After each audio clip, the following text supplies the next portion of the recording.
The 7 Habits of Highly Effective People. Hello to all next-gen leaders, and welcome back to our channel, Drive in Leadership Lane. If you're looking for the blueprint to personal and professional mastery, you've just found your next great read, or in this case, your next great listen. We're here to take the wisdom of the world's best leadership books and apply them to the road of real life, giving you the tools you need for the journey ahead. Today, we are diving deep into a timeless masterpiece, The 7 Habits of Highly Effective People by the late, great Dr. Stephen R. Covey. First published in 1989, this book didn't just become a bestseller, it became the Bible of self-help and leadership, selling over 40 million copies worldwide. Dr. Covey, an American educator, businessman, and keynote speaker, synthesized decades of leadership literature and observation into a single, cohesive framework. His core idea is simple, yet revolutionary.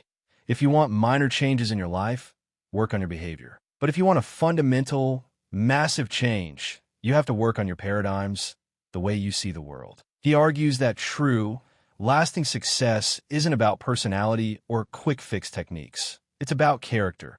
And building that character is what these 7 habits are all about. The maturity continuum transition.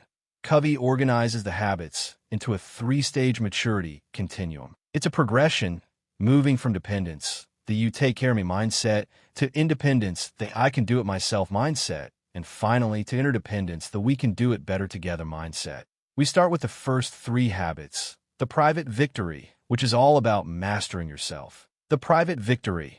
Mastering yourself, habits 1 to 3. Habit 1, be proactive. The very first habit is the foundation. Be proactive. This means taking responsibility for your choices and focusing your energy on the circle of influence, the things you can actually control. Reactive people blame circumstances, the weather, the government, or the traffic. A proactive person, however, recognizes that between the external stimulus and their response lies their freedom to choose. Example: imagine you are driving and suddenly get cut off by an aggressive driver. A reactive person immediately slams the horn, shouts, and lets their entire day be ruined by road rage. A proactive person sees the external stimulus, but chooses their response. They maintain safe distance, breathe, and focus on their own driving. They're essentially saying, I can't control their bad driving, but I will not allow it to control my mental state or my safety. Habit 2, begin with the end in mind. The second habit ensures that your actions have purpose. Begin with the end in mind. This principle says all things are created twice. First mentally, then physically. Before building a house, you need a blueprint. Before starting a journey, you need a destination. Covey suggests visualizing your own funeral and reflecting on the character traits and accomplishments you'd want people to recall. This exercise defines your core values and helps you craft a personal mission statement. Example: think of this as setting your GPS destination before you even pull out of the driveway. If your long-term destination in life is to be a patient, supportive parent and a calm, decisive leader, then your daily decisions in the car must align with that vision. If you haven't defined that end, you're just drifting, prone to stress and distraction. Habit 3, put first things first. Habit 3 is the practical application of the first 2. Put first things first. This is where we learn to prioritize by importance, not just urgency, using Covey's famous time management matrix. Highly effective people spend the majority of their time in quadrant 2, important, not urgent. This is the quadrant of planning, prevention, relationship building, and continuous learning. Example: consistently prioritizing car maintenance. Changing the oil, rotating the tires, filling up the washer fluid is a quadrant 2 activity. It's important for the longevity of your vehicle, but rarely feels urgent. People who neglect it eventually find themselves in a quadrant I crisis, an urgent and important breakdown on the side of the road. This habit is simply about dedicating time to the vital things that prevent crises and define your life. The public victory, working with others, habits 4 to 6. Habit 4, think win-win. With self-mastery achieved, we move to the public victory, starting with think win-win. This is a mindset that seeks a mutually beneficial solution in all interactions, operating on the belief that there is plenty of success for everyone. The abundance mentality. It's not about being nice. It's about being courageous and considerate at the same time. Example. Consider two cars trying to merge into a single lane. The win-lose driver speeds up to block you out. The lose-win driver timidly backs off to a complete stop, creating a snarl. The win-win driver allows you to merge ahead, maintaining the flow of traffic, and you, in turn, signal thanks. This small, courteous act ensures an efficient and stress-free solution for both parties, optimizing the system for the collective good. Habit 5. Seek first to understand, then to be understood. The fifth habit is the key to deep relationships.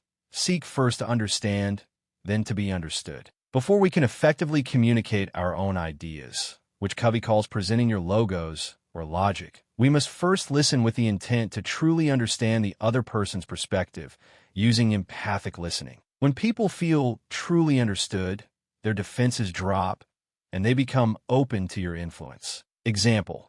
Your passenger is frantically telling you that you missed a turn they clearly saw on the map. Your first instinct might be to defend your driving. Instead, you pause and apply habit 5. You ask, "Tell me what you saw that made you concerned." By genuinely seeking to understand their anxiety first, you build a connection. Only after they feel heard should you offer your logic, which they will then be much more receptive to. Habit 6. Synergize. The culmination of the public victory is synergize. Synergy is the principle that the collective whole is greater than the sum of its individual parts. When you combine the trustworthiness of habits 4 and 5, you can value the differences in people and work together to create an alternative solution that is better than either person's original idea. Is the process of creative cooperation. Example.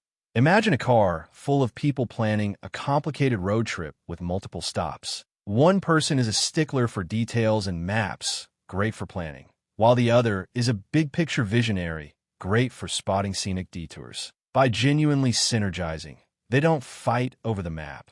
They combine the visionary's goals with the detail person's planning, creating a trip that is both ambitious and perfectly executed. Renewal and conclusion. Habit 7. Sharpen the saw. Finally, we arrive at the habit that makes all the others possible.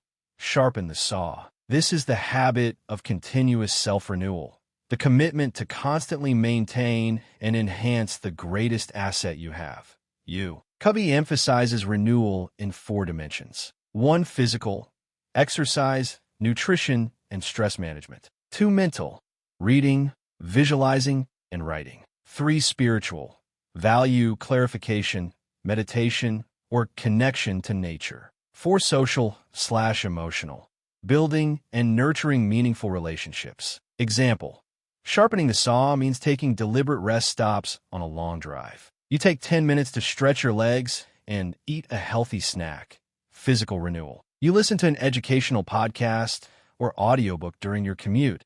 Mental renewal. By making this commitment to self-care, you are ensuring your driving machine, your mind and body, is always in top condition to execute the other 6 habits effectively and sustainably. The 7 habits form an upward spiral of growth and effectiveness. By committing to the private victory, you gain the character strength to make the public victory possible, and by consistently sharpening the saw, you continually renew your capacity for all of them. The road of life will always have traffic, roadblocks, and unexpected detours. But by installing these 7 habits as your mental operating system, you take control of the wheel. You're no longer merely reacting to the journey.